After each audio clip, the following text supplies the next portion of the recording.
Bonjour à tous et à toutes, Église de Jésus-Christ à Périgueux, à Bergerac. C'est une joie de nous retrouver ce matin encore pour ce culte. Bien sûr, on aurait préféré être ensemble physiquement, mais on est ensemble virtuellement. Écoutez, c'est mieux que rien. Et encore ce matin, on va se faire du bien dans la présence du Seigneur, mais surtout, on va faire du bien à notre Dieu en le louant, en l'adorant, on va plaire à son cœur. On veut le mettre et le garder et le tenir et le laisser au centre de chacun de ces instants.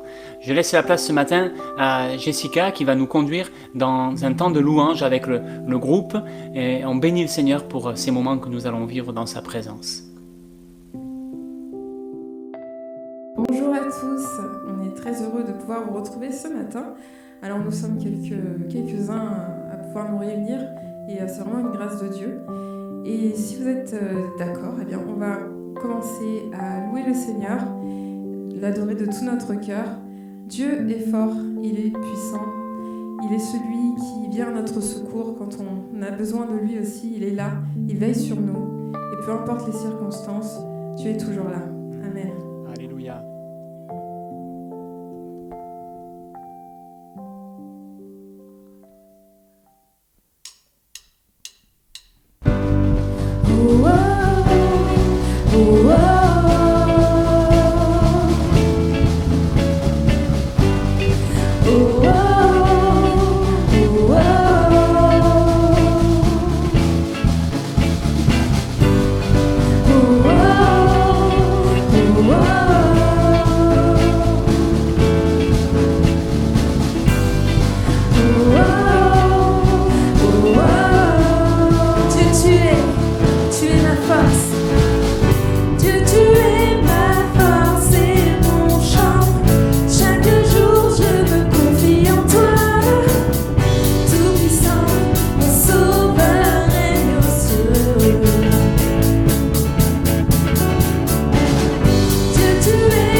C'est pour celui qui se confie en l'Éternel.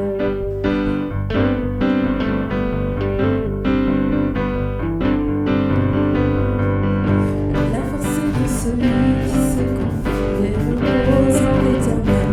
Oui, en l'Éternel. La force est pour celui qui se confie et repose en l'Éternel. Oui, en l'Éternel. Oh Dieu, tu règnes à jamais.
Jésus a appelé le lion et l'agneau.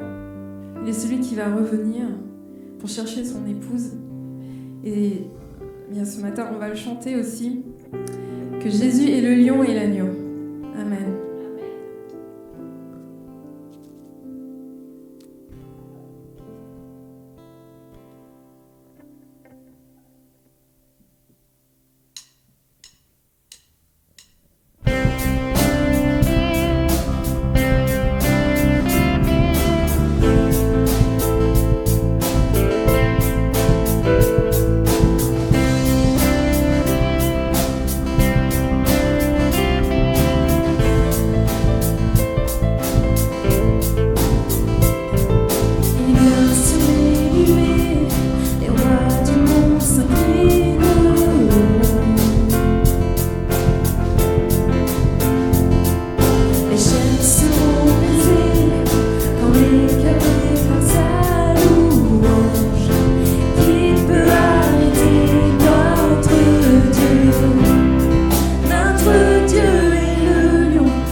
tout genou fléchit devant lui. Notre Dieu est l'agneau sacrifié pour les péchés du monde. Son sang brise l'échelle, tout genou fléchit devant le lion et l'agneau. Tout genou fléchit devant lui. Tout genou fléchit devant toi, ô Seigneur. Nous reconnaissons ta majesté. Nous reconnaissons que tu es Jésus, tu es Dieu, tu es le Fils de Dieu. Seigneur, nous voulons vraiment t'adorer de tout notre cœur, t'apporter notre louange, notre adoration. Tu es digne, Seigneur. Nous t'aimons, Seigneur. Sois loué, sois glorifié. Oh, tu es digne, Seigneur.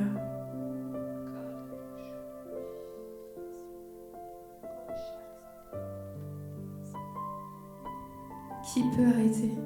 Qui peut arrêter notre Dieu? Qui peut arrêter notre Dieu? Qui peut arrêter notre Dieu? Qui peut arrêter notre Dieu? Qui peut arrêter notre Dieu? Qui peut arrêter notre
tel un ouragan,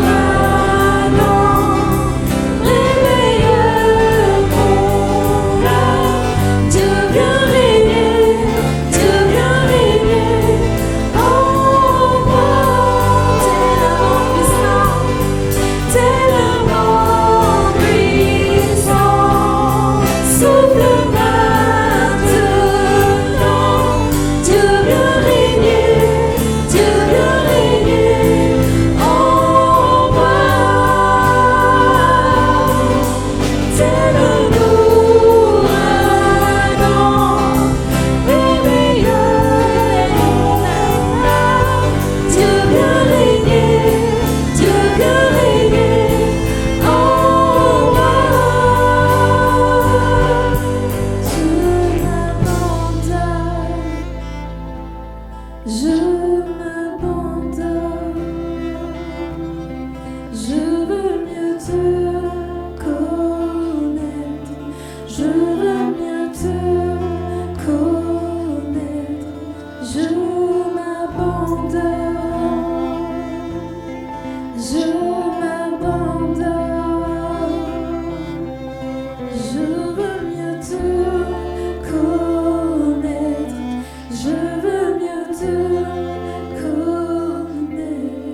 C'est vrai, Seigneur, encore ce matin, nous voulons te remercier pour ces instants, pour, Seigneur, ces chants qui élèvent nos cœurs, qui élèvent nos âmes et qui nous rappellent encore qui tu es. Seigneur, nous voulons maintenant partager ta parole et je te prie de nous aider à être sensibles à ta voix, à nous rappeler encore de bonnes choses, à nous faire du bien, mais surtout à nous faire avancer avec toi aussi, mon Dieu, pour que tu sois toujours plus glorifié en nous et par nous, Seigneur, s'il te plaît. Nous voulons que notre vie te glorifie. Nous voulons que tu sois vraiment honoré et que ton royaume avance. Merci, mon Dieu, pour ta bonne parole, ta sainte parole, pour ta parole qui est la vérité. Sois glorifié encore ce matin. Amen, notre Dieu. Alléluia. Alléluia. Amen. Voilà, frères et sœurs, j'aimerais partager avec vous ce matin, très simplement, je vais essayer en tout cas, un thème qui est très très vaste. Et bien sûr, ce matin, je peux même pas dire le survoler, mais on va l'effleurer à peine. Et j'aimerais que, pour introduire ce partage, qu'on lise deux textes, presque à la suite. Les deux textes se trouvent dans l'évangile de Jean au chapitre 14, et on lit à partir du verset 19. Jean 14, verset 19, voici ce qu'il nous est dit. « Encore un peu de temps, et le monde ne me verra plus, dit Jésus. Mais vous me verrez, car je vis, et vous vivrez aussi. En ce jour-là, vous connaîtrez que je suis en mon Père, que vous êtes en moi, et que je suis en vous. » Ce premier texte nous révèle, vous l'avez lisé comme moi dans le verset 20, que Christ est en Dieu, que nous sommes en Christ et que Christ est en nous. Ce matin, nous allons parler en tout cas très succinctement, de notre union en Christ, avec Christ, ce que nous sommes en lui, ce que nous avons en lui, ce que nous possédons en lui. On retrouve à peu près 220 fois dans le Nouveau Testament cette expression en lui, en Jésus, en Christ.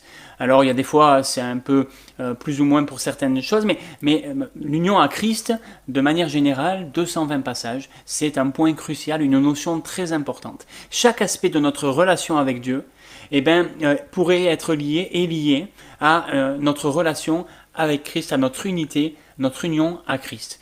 Et ces relations que nous avons avec Christ, elles incluent plusieurs choses, 4 choses.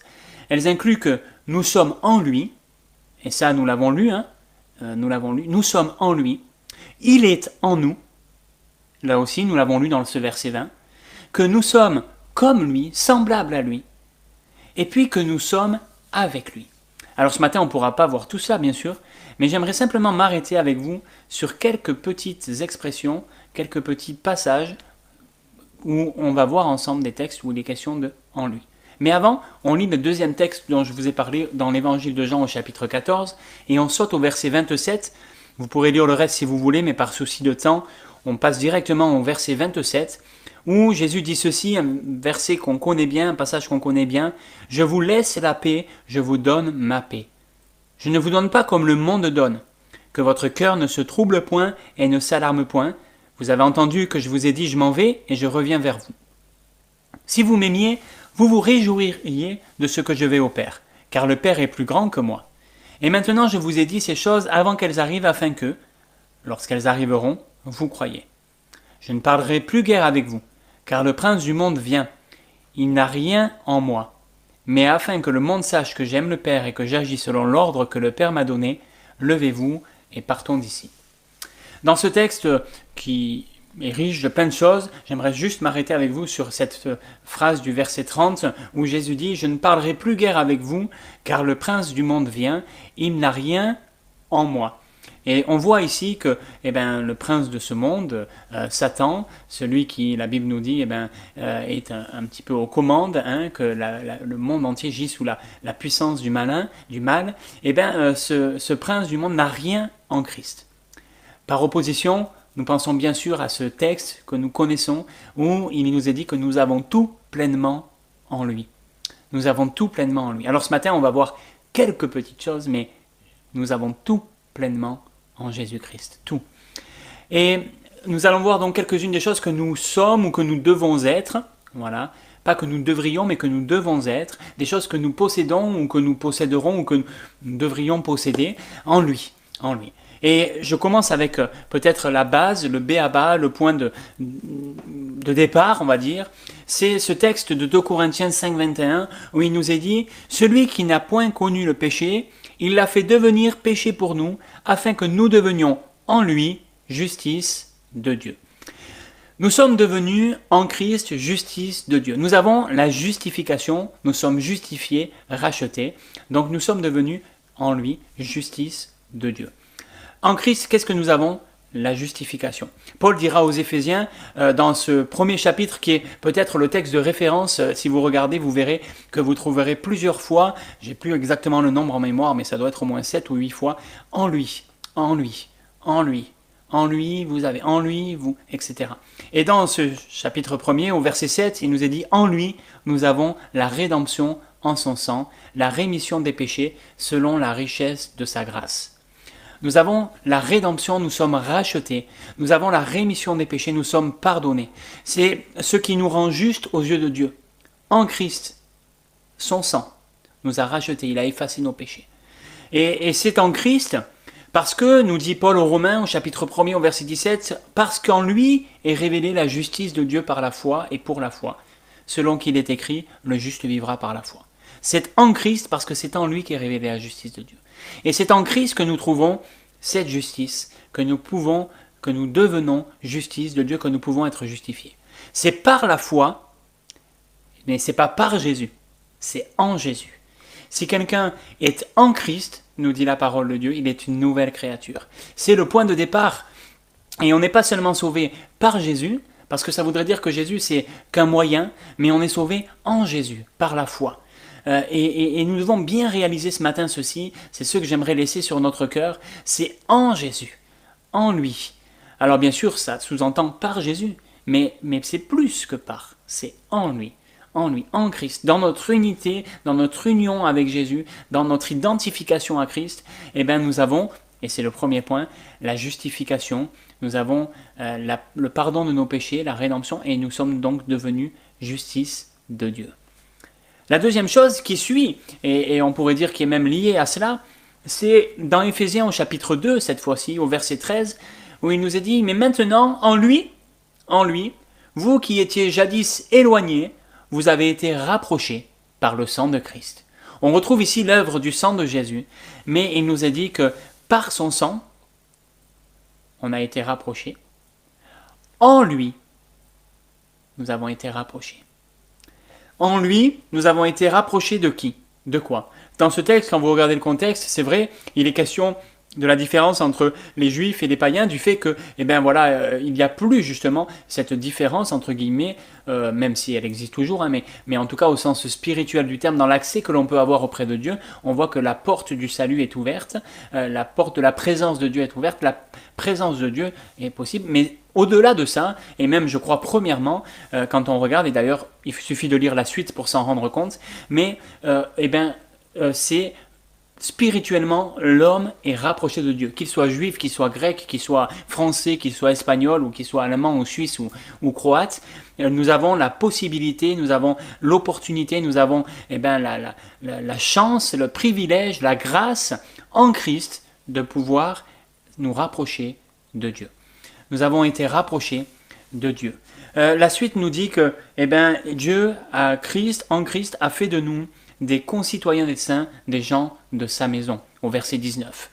Dans Éphésiens au chapitre 1er, on revient à ce fameux chapitre 1er de Éphésiens, et il nous est dit que Dieu a répandu sa grâce abondamment sur nous par toute espèce de sagesse et d'intelligence, en nous faisant connaître le mystère de sa volonté, selon le bienveillant dessein qu'il avait formé en lui-même, pour le mettre à exécution lorsque les temps seraient accomplis, de réunir toutes choses en Christ, celles qui sont dans les cieux et celles qui sont sur la terre. En lui, nous sommes aussi devenus héritiers, etc., etc.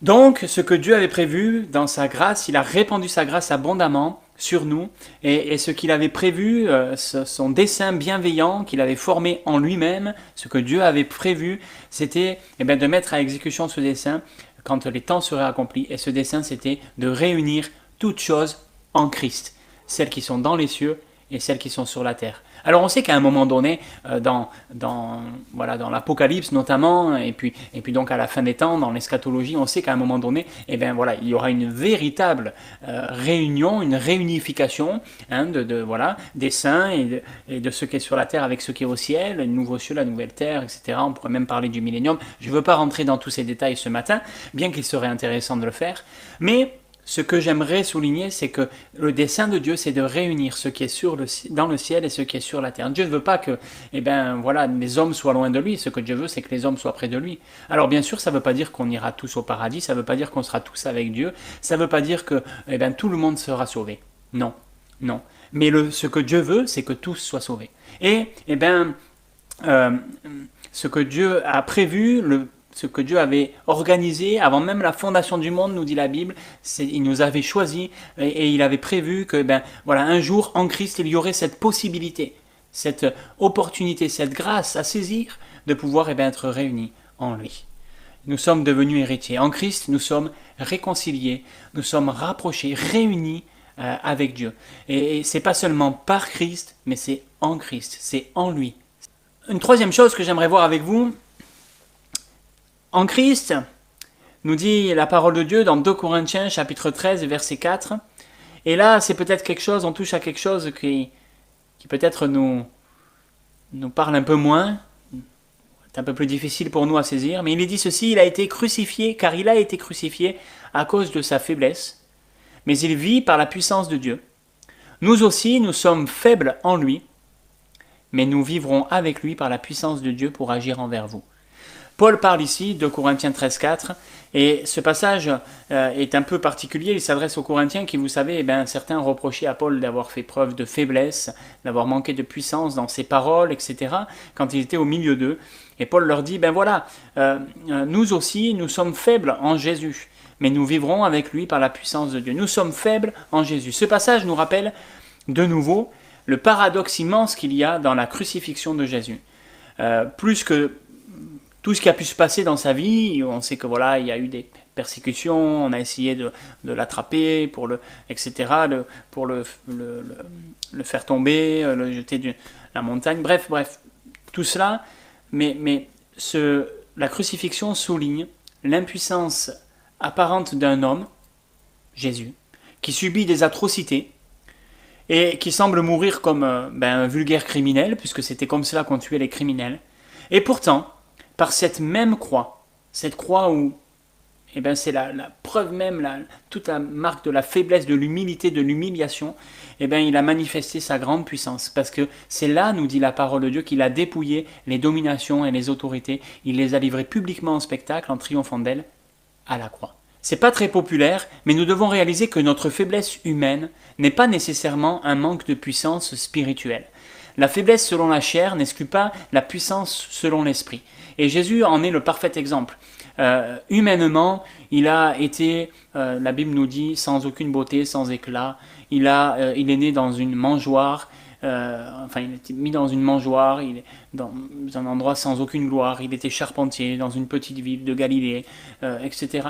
Il y avait pas de puissance dans sa chair humaine.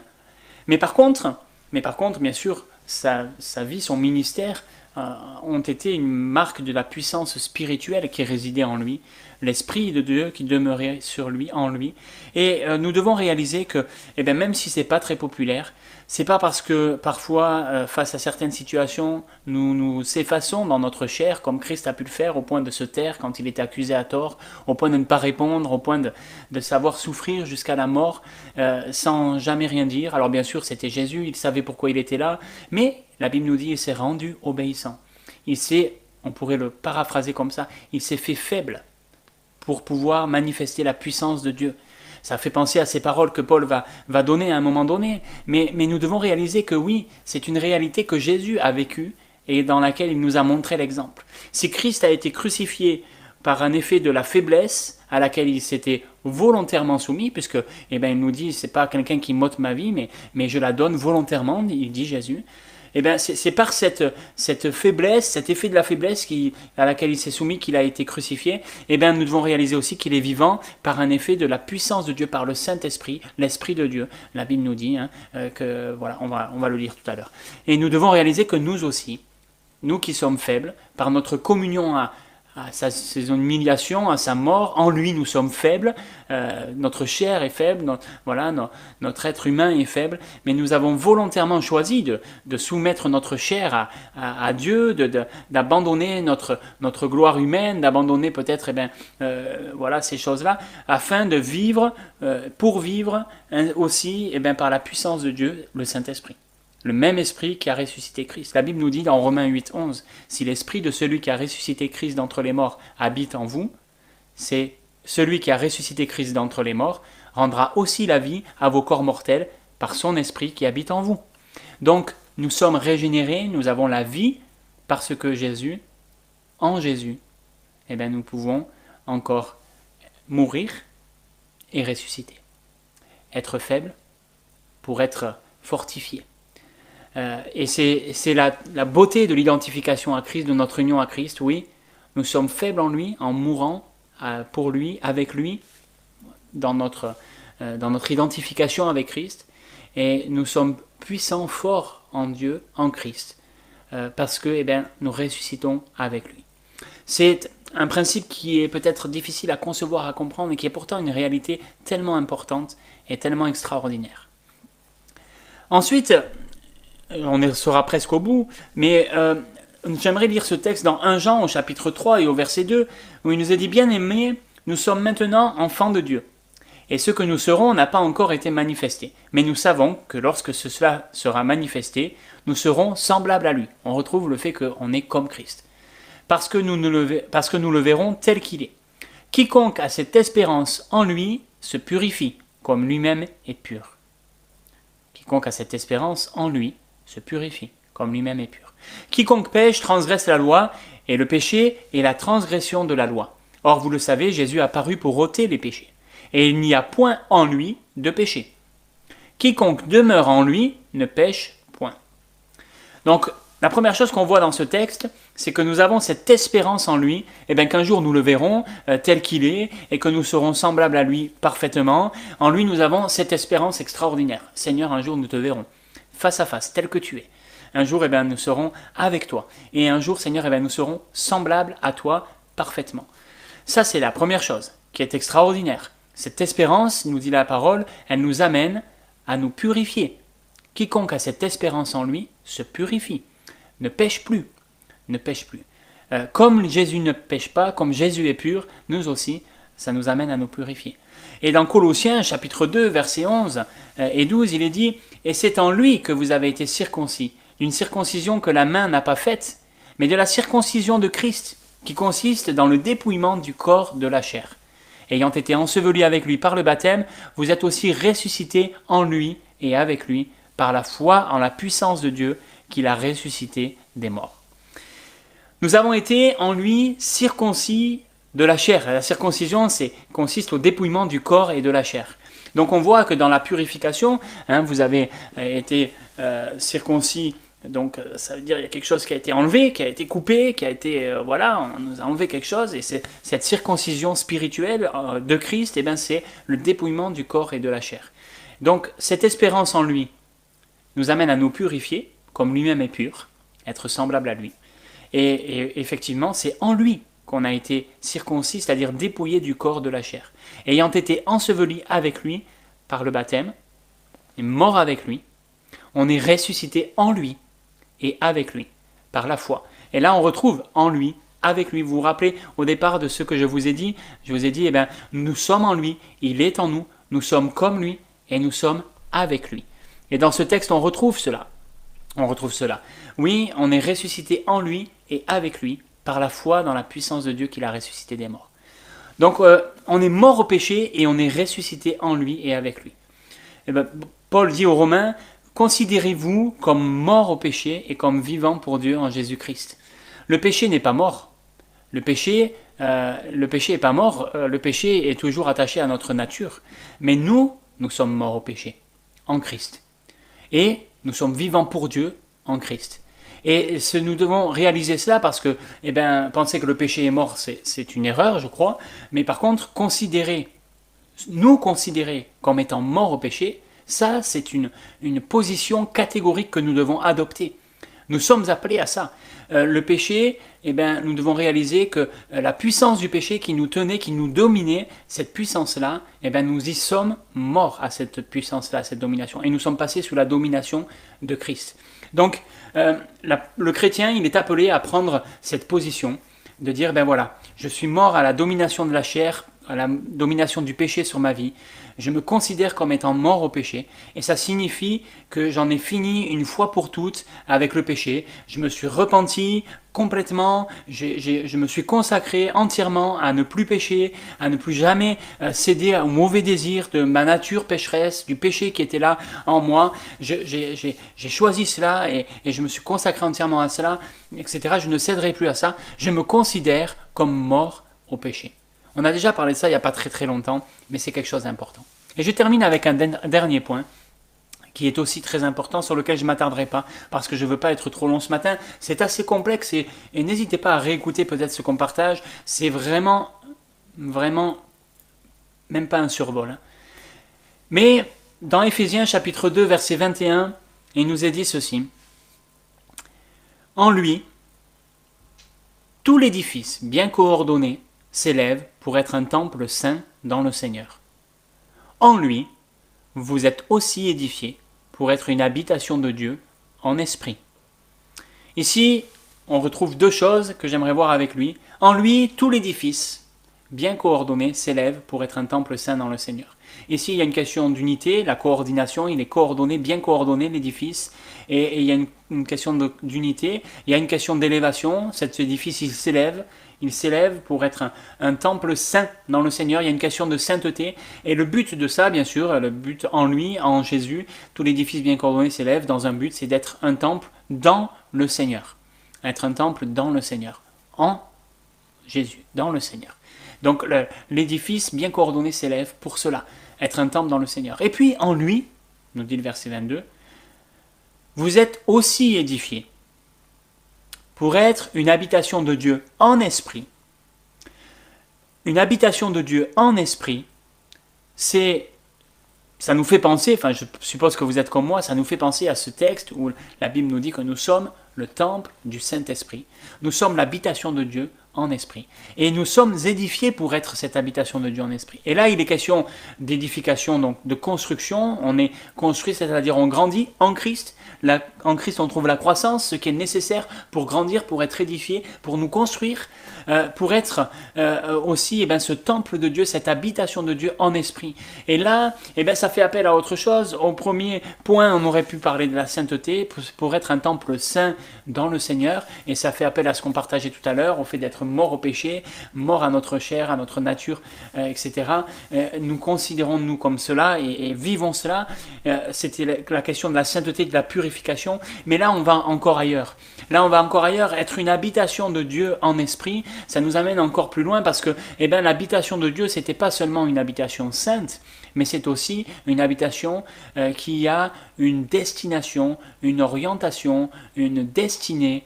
Alors non pas que ce soit une destinée, comment dirais-je, bref. Parce qu'aujourd'hui on parle beaucoup de destinée, et des fois c'est pas toujours très à propos.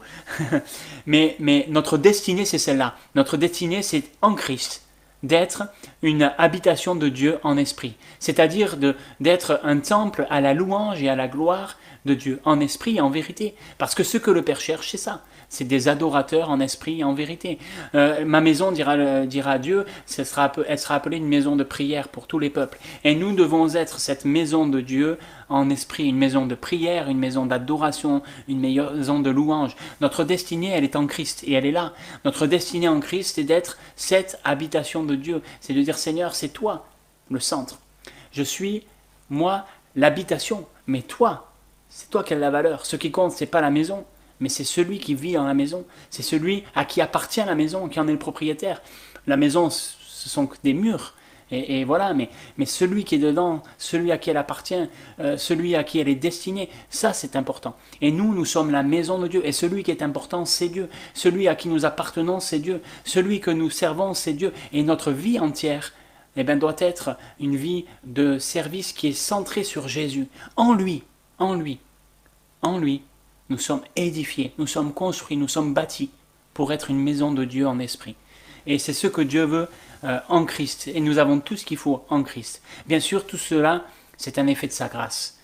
Et même si des fois, il peut y avoir des promesses, il peut y avoir des choses qu'on a vues ici, qui peuvent être conditionnées par notre obéissance, qui peuvent être conditionnées par notre fidélité, qui peuvent être conditionnées peut-être par notre état de cœur, etc., notre disposition de cœur, notre disposition spirituelle, est-ce qu'on a un esprit bien disposé?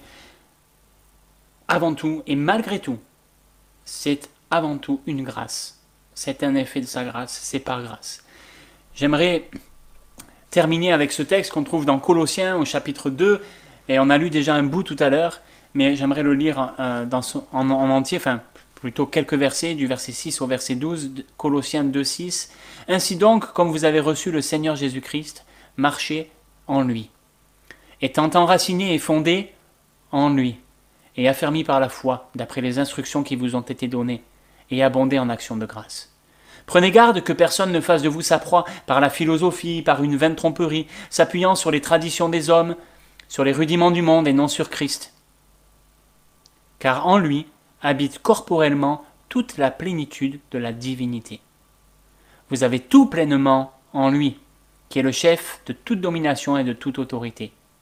Et c'est en lui que vous avez été circoncis d'une circoncision que la main n'a pas faite, mais de la circoncision de Christ, qui consiste dans le dépouillement du corps et de la chair. Ayant été ensevelis avec lui par le baptême, vous êtes aussi ressuscités en lui et avec lui, par la foi en la puissance de Dieu, qui l'a ressuscité des morts. Alléluia. Alléluia. Nous allons prier un instant. Dans ce texte, vous avez vu que nous pouvons et que nous devons marcher, être enracinés, fondés en lui. Parce que nous avons reçu le Seigneur, parce que nous avons été, comme nous l'avons vu, sauvés par lui, nous avons été fait justice de Dieu en lui, nous avons été rapprochés de Dieu en lui, nous avons reçu la sanctification, l'espérance, et nous pouvons encore nous sanctifier en lui, nous purifier en lui. Nous sommes construits, édifiés en lui, pour être une maison, une habitation de Dieu, un temple saint dans le Seigneur. Pour toutes ces choses, nous devons être enracinés et marcher en lui maintenant, avancer avec lui. Parce qu'en lui habite toute la plénitude de la divinité. Si quelqu'un doutait encore de la divinité de Jésus, Jésus est Dieu, en lui habite corporellement toute la plénitude de la divinité. Toute la plénitude. C'est-à-dire, c'est pas un bout de toute la divinité, c'est pas un morceau de la divinité, mais c'est toute la plénitude de la divinité. Et c'est un des principes de la Trinité, c'est que Jésus est pleinement Dieu. Pleinement, complètement Dieu. Jésus est Dieu. au même titre que le Père est Dieu et que le Saint-Esprit est Dieu. Et avec Paul ici, nous avons tout pleinement en lui. Sinon, on se tromperait de Dieu. Et c'est un danger. C'est un danger. Et nous ne sommes pas polythéistes, nous n'avons qu'un seul Dieu. Notre Dieu, c'est Dieu, notre Père, mais c'est Dieu. Jésus, c'est Dieu, le Saint-Esprit. En lui, nous avons tout pleinement en Christ. Alors, prions ensemble, frères et sœurs, et que Dieu nous aide à être en lui, encore, à marcher en lui, fondé, enraciné en lui, et à être cette habitation sainte pour le Seigneur, une habitation de Dieu en esprit. Seigneur, c'est bon de nous rappeler, de nous souvenir de qui tu es, de ce que nous sommes en toi, et nous voulons te bénir encore ce matin, parce qu'en toi nous avons tout pleinement, il ne nous manque rien. Seigneur, je te prie de nous aider à marcher, à être enracinés, fondés en toi, à te glorifier, à t'honorer, à réaliser, Seigneur, ce que cela signifie, à ne pas passer à côté, mais à bien comprendre, Seigneur, aussi. Bien comprendre qu'en toi, oui, si nous avons tout, nous devons avancer, marcher. Oui, Seigneur, nous sommes morts au péché, et nous voulons nous considérer comme morts au péché, et comme vivants en toi. Merci, Seigneur, pour qui tu es, pour ce que tu fais en nous, pour ce que nous sommes en toi, ce que nous avons en toi, pour, Seigneur, ce que nous sommes avec toi, et aussi, Seigneur, pour le fait que nous sommes semblables à toi. Merci pour cela. Que ton nom soit béni, notre Dieu, et que ton nom soit glorifié. Amen. Amen.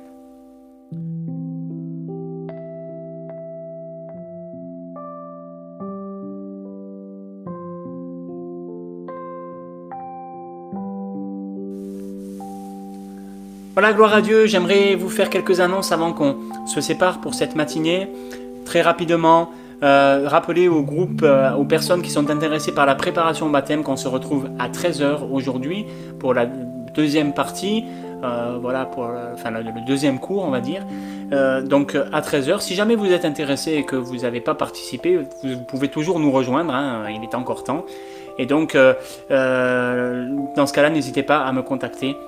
Mes coordonnées sont dans la description de cette vidéo.